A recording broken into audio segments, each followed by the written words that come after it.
دنیا بھر کی طرح برطانیہ میں بھی پاکستان پیپلز پارٹی کا 52واں یوم تاسیس انتہائی جوش و خروش کے ساتھ منایا گیا اور اس سلسلے میں ایسٹ لندن میں ایک تقریب کا بھی اہتمام کیا گیا، اس میں پیپلز پارٹی برطانیہ کے عہدیداران کے ساتھ ساتھ جیالوں کی کثیر تعداد نے شرکت کی۔ بیورو چیف یو کے غلام حسین اوان کی رپورٹ۔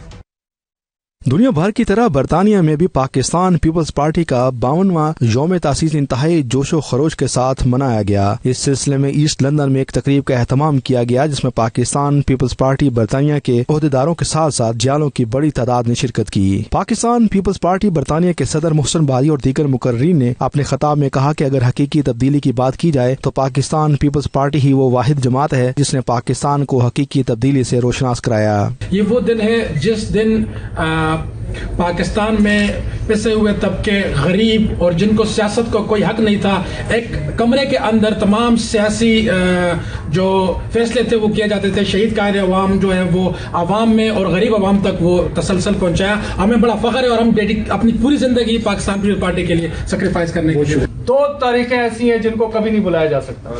ایک 1947 جس دن پاکستان کی بنیاد رکھی گئی، اور دوسری 1967 جس دن پاکستان پیپلز پارٹی کی بنیاد رکھی گئی۔ ایک پاکستان کی بنیاد کا دن ہے اور ایک پاکستان کی بقا کی تاریخ ہے۔ ہم پیپلز پارٹی میں یہ کوئی موروثیت کی وجہ سے نہیں ہے، یہ ان کے مینیفیسٹو کی وجہ سے ہے۔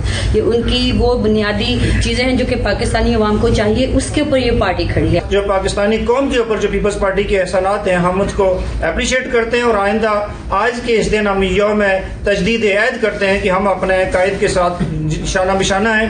مقررین کا مزید کہنا تھا کہ پاکستان میں جتنے بھی بڑے ترقیاتی منصوبے شروع کیے گئے ان کا صحرا پاکستان پیپلز پارٹی کے سر پر جاتا ہے۔ چائنا کے ساتھ سی پیک کی بات ہو یا ایران کے ساتھ گیس پائپ لائن کی بنیاد پیپلز پارٹی نہیں رکھی، پاکستان پیپلز پارٹی کی بنیاد ہی مسئلہ کشمیر پر رکھی گئی تھی۔ جو تھنک ٹینک ہیں وہ کہہ رہے ہیں کہ یہ بلاول یہ آصف علی زرداری کے مرہون مہینے تھا جو سی پیک کا معاہدہ چائنا کے ساتھ ہوا، جو معاہدے انہوں نے کیے، اور جو چائنا کے ساتھ جو رشتہ ایک جو ایران کے ساتھ جو گیس پائپ لائن کا تھا وہ انہوں نے رکھا، اس کی بنیاد وہ وہیں کی وہیں پڑی ہے۔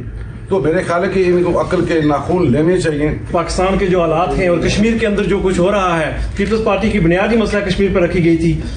میں بلاول بھٹو صاحب کی سوچ کو خراج تحسین پیش کرتا ہوں کہ جنہوں نے آج آزاد کشمیر میں جا کر کشمیر کے ساتھ ہزار یکجہتی کیا ہے۔ اس موقع پر مقررین نے پاکستان سپریم کورٹ اور حکومت پاکستان سے مطالبہ کیا کہ صدر آصف علی زرداری اور ان کی ہمشیرہ فریال تالپور پر قائم بے بنیاد مقدمات کو خارج کر کے ان کو رہا کیا جائے۔ پاکستان پیپلز پارٹی برطانیہ جو 52 اینیورسری منا رہی ہے، اور یہ پاکستان کے علاوہ دنیا کی تمام بڑے شہروں میں یہ انعقاد کیا جا رہا ہے، اور اس موقع کی مناسبت سے میں صرف جو بھٹو صاحب نے یہ جو پارٹی کی بنیاد رکھی تھی وہ پاکستان کے اندر ایک تبدیلی کا نام تھا۔ یہ آج ہماری بہت خوشی کا دن ہے، 52 اینیورسری ہے پیپلز پارٹی کا دن، جب پارٹی گرو ہوئی ہے اور سٹارٹ ہوئی ہے، ہمارا ریولوشن سٹارٹ ہوا ہے۔ اس وقت سے ہماری پارٹی نے جتنا قربانی دی ہے اور کوئی پارٹی نہیں ہے دنیا میں جتنا اتنا سیکریفائس دی ہے۔ تمام جیالوں میں بڑا جوش و جذبہ ہے، اور انشاءاللہ تعالی یہ ہمارے لیے جو ہے اس فاؤنڈیشن ڈے کے دن ہم یہ عہد کرتے ہیں کہ انشاءاللہ پاکستان پیپلز پارٹی کے ساتھ ہمیشہ کمیٹڈ رہیں گے۔ We are here to celebrate the 52nd anniversary and inshallah we'll continue to celebrate this anniversary for many years to come. Peoples Party پوری دنیا میں ایک نئے جذبہ کے ساتھ جو ہے نا وہ آج پارٹی کے ساتھ کمٹمنٹ کر رہی ہے، کیونکہ پاکستان کے اندر جو حالات ہیں اس کا تقاضا ہے کہ ہمیں جو ہے نا وہ نئے جذبے کے ساتھ جو ہے پاکستان کو بچانا ہے، کیونکہ پاکستان کے حالات ٹھیک نہیں ہیں۔ تقریب کے آخر میں پیپلز پارٹی کے یوم تاسیس کے موقع پر کیک بھی کاٹا گیا اور جمہوریت کے لیے پاکستان پیپلز پارٹی کے جن جیالوں نے جانوں کے نذرانے پیش کیے ان کی مغفرت کے لیے دعا بھی مانگی گئی۔ غلام حسین اوان، 92 نیوز، UK۔